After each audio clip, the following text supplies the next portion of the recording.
కానీ ఆమె కమిట్ అవ్వాలి మేడం గారు లాగా. అందుకే ఈరోజు అనకాపల్లి డిస్ట్రిక్ట్ ఈరోజు అంత ప్రోగ్రెస్. ఇది ఇలాంటి మహిళా పక్షపాతిని కాబట్టి నాకు ఇద్దరు ఆడపిల్లలే.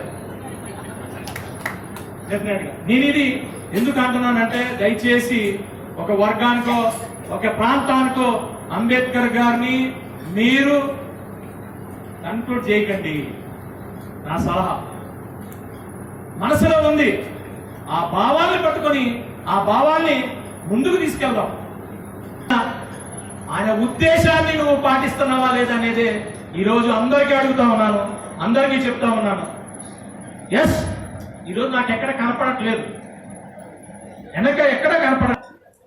ఈ రాజ్యాంగాన్ని రచించిన వ్యక్తి ఎంత చిత్తశుద్ధితో ఉంటే, ఎంత చిత్తశుద్ధితో రచిస్తే తప్పితే ఈ రోజు అనేకమైన ఉన్నాయి.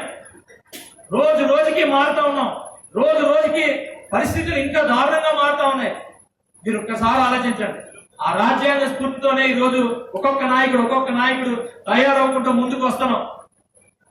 అతను జీవితాన్ని మనం గుర్తుపెట్టుకోగలిగితే, ఆయన పట్టుకున్న తీరు, ఆయన నెగ్గిన తీరు మనకు ఆదర్శంగా ఉంటుందని చెప్పి కోరుకుంటూ ఎక్కువసేపు నేను ఇచ్చేయలేదు, ఎందుకంటే లేట్ అయిపోయింది. మా అన్న కొంచెం మాటలు తడబడ్డారు, నేనేమో కొంచెం ఆవేశంగా మాట్లాడాను. ఇదంతా వచ్చిన స్ఫూర్తితో మనం బతుకుతున్నాం కాబట్టి ప్రతి ఒక్కరికి కూడా ఇది ఒక శుభమైన రోజు డెఫినెట్ గా. అందుకని మేమంతా వచ్చి ఇక్కడ ఈ పండగ వాతావరణంలో పాల్గొన్నాం. డెఫినెట్ గా ఆయన స్ఫూర్తిని మా ఏదైతే మా నడవడికలో అందరికీ కూడా ఈ దేశానికి వాగ్దానం చేస్తూ ముందుకెళ్తున్నాం. జై భీమ్, జై భీమ్, జై హింద్.